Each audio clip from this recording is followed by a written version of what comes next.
দর্শক, আমেরিকা আর ইরানের মধ্যে আবারও সরাসরি সামরিক সংঘাত শুরু হয়ে গেছে। আজকের ভিডিওতে আপনারা দেখতে চলেছেন কিভাবে মাত্র 4 ঘন্টার একটা লিমিটেড অপারেশন করতে গিয়ে আমেরিকা মধ্যপ্রাচ্যে বড়সড় বিপদে পড়ে গেল। আপনারা জানবেন কিভাবে হরমুজ প্রণালীতে একটা অ্যাপাচি হেলিকপ্টার ধ্বংস হওয়ার পর পুরো গেম চেঞ্জ হয়ে গেল। কিভাবে বাহরাইনে থাকা আমেরিকার 5th ফ্লিট হেডকোয়ার্টার, কুয়েতের এয়ারবেস এবং জর্ডানে থাকা আমেরিকার অত্যন্ত দামি F-35 হ্যাঙ্গারগুলো সরাসরি ইরানের টার্গেটে পরিণত হলো। আর সবচেয়ে বড় জিওপলিটিক্যাল চালটি হলো কিভাবে ডোনাল্ড ট্রাম্প আসলে ইসরায়েলের প্রধানমন্ত্রী নেতানিয়াহুর পাতা একটা ভয়ঙ্কর ফাঁদে পা দিয়ে ফেলেছেন, যেখান থেকে বের হওয়ার আর কোনো রাস্তাই আপাতত খোলা নেই। আজকের এই বিশ্লেষণে আমরা এই প্রতিটি খবর নিয়ে বিস্তারিত আলোচনা করব।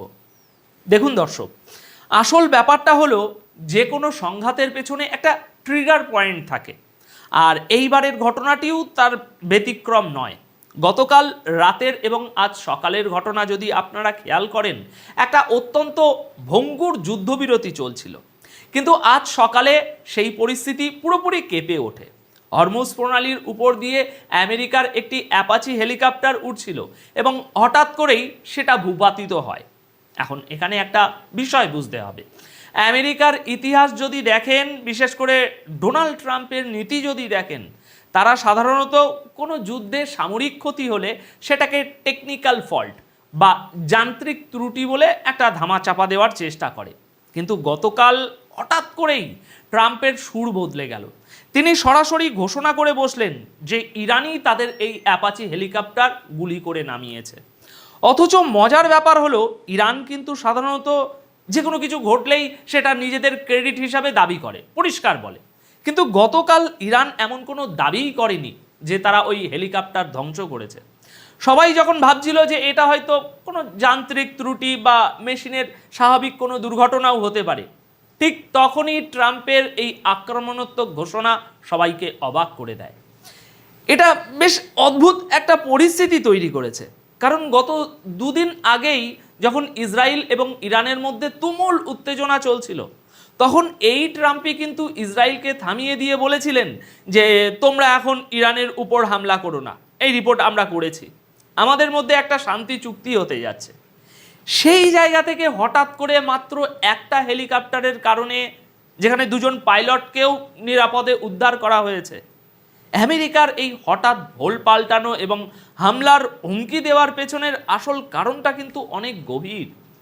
এর পরপরেই সেন্টকম ঘোষণা করে যে তারা আত্মরক্ষার খাতিরে ইরানের উপর 3 ঘন্টার একটা লিমিটেড স্ট্রাইক চালিয়েছে।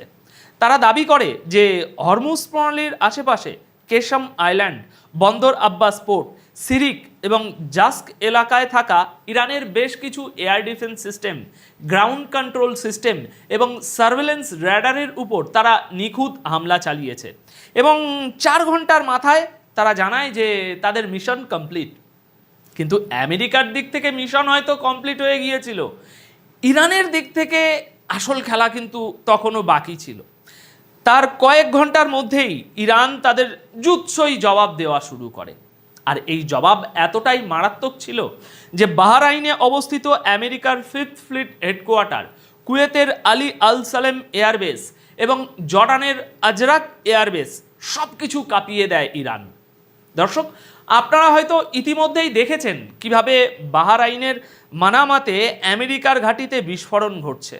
জর্ডানের দিক থেকে বলা হয়েছে তারা কয়েকটি মিসাইল আকাশে ধ্বংস করেছে, কিন্তু ইরান সরাসরি দাবি করেছে তারা জর্ডানে আমেরিকার সবচেয়ে আধুনিক F-35 ফাইটার জেটের হ্যাঙ্গার এবং প্রাইমারি কমান্ড কন্ট্রোল সেন্টার ধ্বংস করে দিয়েছে।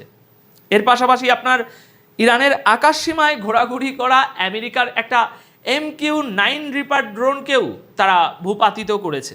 এখন সব মিলিয়ে ইরান দাবি করেছে তারা আমেরিকার 21টি টার্গেটে নিখুঁতভাবে আঘাত এনেছে, যার মধ্যে 4টি পুরোপুরি ধ্বংস হয়ে গেছে।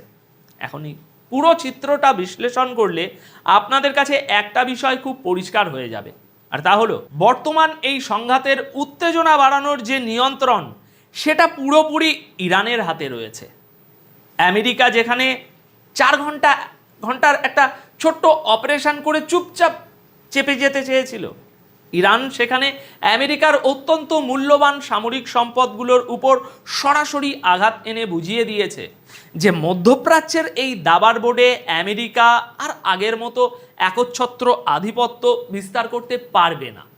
ইরানের পররাষ্ট্রমন্ত্রী সৈয়দ আব্বাস আরাগাচি অত্যন্ত স্পষ্ট ভাষায় হুঁশিয়ারি দিয়ে বলেছেন যে তাদের সশস্ত্র বাহিনী কোনো হুমকির জবাব না দিয়ে ছেড়ে দেবে না। তিনি আরও বলেছেন যে বিদেশি শক্তিগুলো যদি নিরাপদে থাকতে চায় তবে তাদের উচিত এই অঞ্চল ছেড়ে চলে যাওয়া, কারণ হরমুজ প্রণালীর ইতিহাসে বাইরের শক্তিরা যখনই ছড়ি ঘোরাতে এসেছে তাদের পরিণতি কখনোই ভালো হয়নি। আরাগাচি সাহেব খুব লজিক্যাল একটা পয়েন্ট তুলেছেন এখানে। তিনি বলছেন, যখন কোনো যুদ্ধক্ষেত্রে আপনি আপনার সামরিক যান নিয়ে ঘোরাফেরা করবেন তখন ক্রস ফায়ারে পড়া বা টেকনিক্যাল কারণে দুর্ঘটনা ঘটাটা খুবই স্বাভাবিক। আপনি যদি সেই ঝুঁকি নিতে না চান তবে আপনার সেখানে থাকাই উচিত নয়। এখানে লক্ষণীয় বিষয় হচ্ছে ইরান কিন্তু কোনো ধরনের কূটনৈতিক আলোচনার জন্য অপেক্ষা করেনি। আমেরিকা হামলা করার কয়েক ঘন্টার মধ্যেই তারা জবাব দিয়েছে। এর মাধ্যমে ইরান পুরো বিশ্বকে এবং বিশেষ করে আমেরিকাকে একটা কড়া বার্তা দিল যে তোমরা যদি সস্তা কোনো আক্রমণ করো তবে তার জবাবে আমরা তোমাদের F-35 মতো দামি প্রজেক্ট ধুলোয় মিশিয়ে দেব। ইরানের এই যে অসম যুদ্ধের কৌশল, যেখানে তারা সস্তা ড্রোন এবং ব্যালিস্টিক মিসাইল ব্যবহার করে আমেরিকার বিলিয়ন বিলিয়ন ডলারের সম্পদ ধ্বংস করছে, এটা আমেরিকার জন্য একটা বিশাল মাথা ব্যথার কারণ হয়ে দাঁড়িয়েছে। এখন আপনাদের মনে নিশ্চয়ই প্রশ্ন জাগছে, আমেরিকা কেন জেনে বুঝেও এমন একটা সংঘাতে জড়িয়ে পড়ছে? দর্শক, এখানেই আসে আজকের আলোচনার সবচেয়ে গুরুত্বপূর্ণ অংশ, যাকে আমরা বলছি ইসরায়েলি ফাঁদ। দেখুন দর্শক, ডোনাল্ড ট্রাম্প বর্তমানে এমন এক গোলকধাঁধায় আটকা পড়েছেন যেখান থেকে বের হওয়ার চেষ্টা তিনি যত বেশি করছেন তত বেশি তিনি ফেঁসে যাচ্ছেন। এর পেছনের আসল রাজনীতিটা বুঝতে হলে আমাদের একটু ইসরায়েলের অভ্যন্তরীণ রাজনীতির দিকে তাকাতে হবে। আপনি কি জানেন, আগামী 2 থেকে 3 মাসের মধ্যেই ইসরায়েলে নির্বাচন অনুষ্ঠিত হতে যাচ্ছে। আর সেখানকার রাজনৈতিক সমীকরণটা হলো, যে নেতা ইরানের বিরুদ্ধে যত বেশি কঠোর অবস্থান দেখাতে পারবে তার জেতার সম্ভাবনা ঠিক ততটাই বেড়ে যাবে।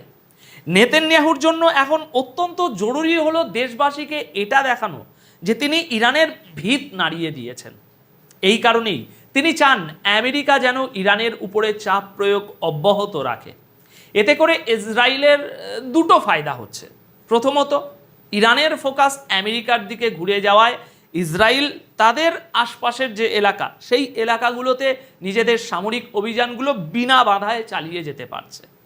আর দ্বিতীয়ত, আমেরিকা এই অঞ্চলে যত বেশি জড়িয়ে থাকবে ইসরায়েলের গুরুত্ব আমেরিকার কাছে ততটাই বজায় থাকবে এবং তারা নির্বিঘ্নে আমেরিকার কাছ থেকে ডিফেন্স সাপোর্ট পেতে থাকবে।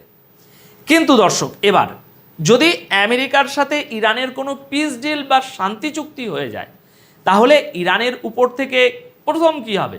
নিষেধাজ্ঞা উঠে যাবে এবং আমেরিকা হরমুজ প্রণালীর নিয়ন্ত্রণ ছেড়ে দেবে। এটা নেতানিয়াহু কখনোই হতে দেবে না। আর ডোনাল্ড ট্রাম্প ঠিক এই জায়গাতেই ফেঁসে গেছেন। ট্রাম্প ব্যক্তিগতভাবে চাইছেন এই সংঘাত থেকে বেরিয়ে আসতে, কারণ তিনি জানেন যুদ্ধ যত দীর্ঘায়িত হবে আন্তর্জাতিক বাজারে তেলের দাম তত বাড়বে, যা আমেরিকার অভ্যন্তরীণ রাজনীতির জন্য, বিশেষ করে ট্রাম্পের জন্য মারাত্মক ক্ষতিকর হতে পারে। কিন্তু ইসরায়েলের চাপে পড়ে তাকে বারবার ইরানের উপরে এরকম হামলা করতে হচ্ছে। আমেরিকা এবং মধ্যপ্রাচ্যে থাকা তাদের মিত্র দেশগুলো ইসরায়েলের স্বার্থ রক্ষা করতে গিয়ে নিজেদের ঘাড়ে বলতে পারেন বোঝা তুলে নিচ্ছে। শান্তি প্রক্রিয়ার পুরো চাবিটা এখন ইসরায়েলের হাতে, কারণ তারা এমন কিছু পদক্ষেপ নিচ্ছে যা আমেরিকার তৈরি করা শান্তি আলোচনা যে কোনো সম্ভাবনাকে মুহূর্তের মধ্যে ভেঙে দিচ্ছে, শেষ করে দিচ্ছে। এখন পরিশেষে এটাই বলা যায় যে এই মুহূর্তে মধ্যপ্রাচ্যের জিওপলিটিক্যাল সমীকরণে ইরান অত্যন্ত শক্ত অবস্থানে রয়েছে এবং তারা আমেরিকার যে কোনো আগ্রাসনের মূল্য দ্বিগুণ হারে আদায় করে নিচ্ছে। দেখলেন তো এই হামলা। অন্যদিকে আমেরিকা তাদের মিত্রদের স্বার্থ রক্ষা করতে গিয়ে নিজেদের মূল্যবান সামরিক সরঞ্জাম এবং প্রভাব এই দুই হারাচ্ছে। এই পরিস্থিতি আগামী দিনে গ্লোবাল পাওয়ার পলিটিক্সে কী ধরনের পরিবর্তন আনবে সেটা সত্যিই দেখার বিষয়। তো দর্শক, আজকের এই পুরো বিশ্লেষণ নিয়ে আপনাদের কি মতামত? ডোনাল্ড ট্রাম্প কি পারবেন ইসরায়েলি রাজনীতির এই যে ভয়ঙ্কর ফাঁদ এটা থেকে নিজেকে এবং আমেরিকাকে বের করে আনতে?